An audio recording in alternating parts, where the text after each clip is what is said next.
கிறிஸ்துவுக்குள் பிரியமுள்ள சகோதர சகோதரிகளே, பலந்தரும் தெய்வன் எபிசோட் 1748 கர்த்தரை துதிக்கிறேன், மகிமைப்படுத்துகிறேன்.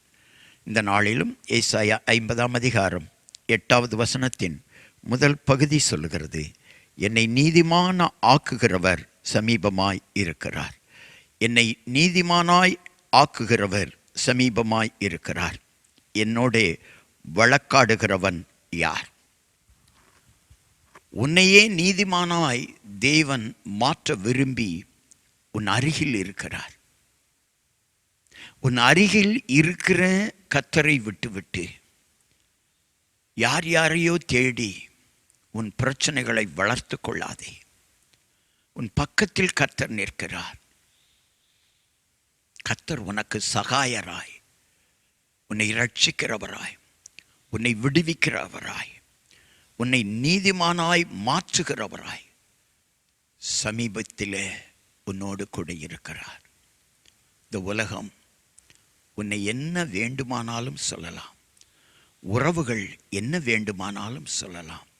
ஒன்றை மறந்து விடாதே, உன்னை நீதிமானாக்குகிற இயேசு உன் பக்கத்தில் இருக்கிறார். மகளே, இதுவரை நீ அவரை தேடவில்லை அல்லவா? சகோதரனே, இதுவரை நீ இயேசுவை தேடவில்லை. உன் அருகில் இருக்கிற இயேசுவை விட்டுவிட்டு எங்கெல்லாமோ சென்று அலைந்தாய். இன்றைக்கு இயேசு உன் அருகிலிருந்து உனக்கு அறைகூவல் விடுக்கிறார். ஹல்லேலூயா! என்னை நோக்கி பார், நீ பிரகாசம் அடைவாய். ஆண்டவர் சொல்லுகிறார், உன்னை நீதிமானாக்குகிற கர்த்தர். இந்த உலகம் உன்னை அவமானப்படுத்தலாம், கர்த்தரோ உனக்கு பெருமையை, ஆசீர்வாதத்தை தருவார். கண்களை மூடி ஜெபிக்கலாம். எங்களை நேசிக்கிற நல்ல தகப்பனே, யார் ஹல்லேலூயா எங்கெல்லாமோ அலைந்து திரிந்து ஒடுங்கி போய் நிற்கிறார்களோ அவர்களுக்கான செய்தி. ஹல்லேலூயா! மகனே, மகளே, இயேசு உன் சமீபத்தில் நிற்கிறார்.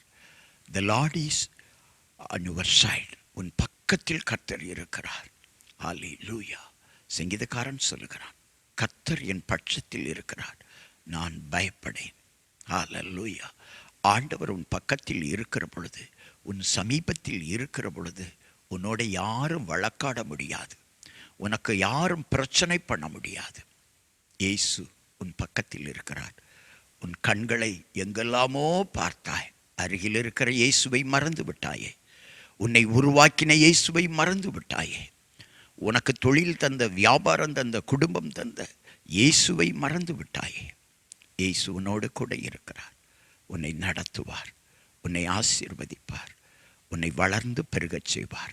உன் குடும்பத்தில் இன்று முதல் பெரிய மாற்றங்கள், உன்னிலே இன்று முதல் பெரிய மாற்றங்கள். நீ மகிழுவாய். இயேசு உன் அருகில் இருக்கிறார். இயேசுவின் நாமத்தில் ஜெபிக்கிறேன் பிதாவே, ஆமென்.